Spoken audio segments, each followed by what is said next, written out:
what I see that really disturbs me in society a lot are these guys. And sometimes they look really masculine, right? They're tall, they're built.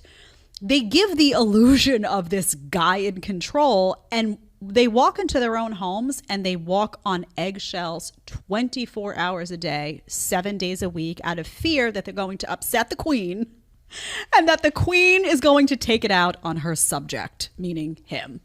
So they're just doing whatever makes her happy, to the point where they have no authority whatsoever about not anything, even their own day. You know, they're afraid to upset her with this or that. And you know those households. You know where the guy walks on eggshells. He says one thing wrong. She darts a look at him, like looks like daggers just coming out of her eyes. He quickly shuts up and he just hopes and prays that she will have forgotten it by the time dinner is done. Guys, it took this woman to tell y'all what I've been trying to tell y'all since I've been on YouTube. A lot of these guys that appear to be masculine, they come off as being this street guy. They tall. Some of them are tall. Some of them are muscular. They all look the part. But deep down inside, guys, they're very mentally weak. They come off as being leaders on the job, leaders in the community, leaders at church, but they really ain't no leaders because they're mentally weak. And women are attracted to these kind of guys because women associate outside appearance with being masculine until eventually they find out that it's more to being masculine than just having an outside appearance. Guys, don't matter how many muscles you got. We all know what the strongest muscle in the body is, and that's the brain. And some of them, they just very emotional weak. They're very, very, very emotional and mentally weak. And being that they are emotional, they very, very easily, they easily develop an emotional attachment to most women that they find very attractive. Soon as they start to connect with a woman, then they start falling and falling and falling and falling. And let me tell you something right now, guys. Anytime you start falling deeply in love with a woman, she gonna start falling deeply out of love with you. Because women love to chase. They don't like to initiate, but they love to chase. And what are they chasing? They're chasing validation. Women always want to be chasing validation, guys. And then once they get you in a spot where they want you, and they done chase you, and they finally got you, then guys, that's when the whole entire house, guys, is gonna have to bow down to her. Whenever she's upset, everybody gonna be upset, and it's gonna be just the thing about it, guys, is that she feels that her feelings matter over everybody. So when she's upset, everybody needs to bow down to her feelings. Every time something goes wrong, guys, she just fills the house with anxiety. A lot of these guys, man, they work a ton of hours because they don't want to come home, because they don't want to have to deal with her bullshit, because that's all it is. But whenever you fall that deep in love, or you develop emotional attachment with a woman, and she finds out that you have that emotional attachment, guys, game is over. Game is over. The disrespect is finna start.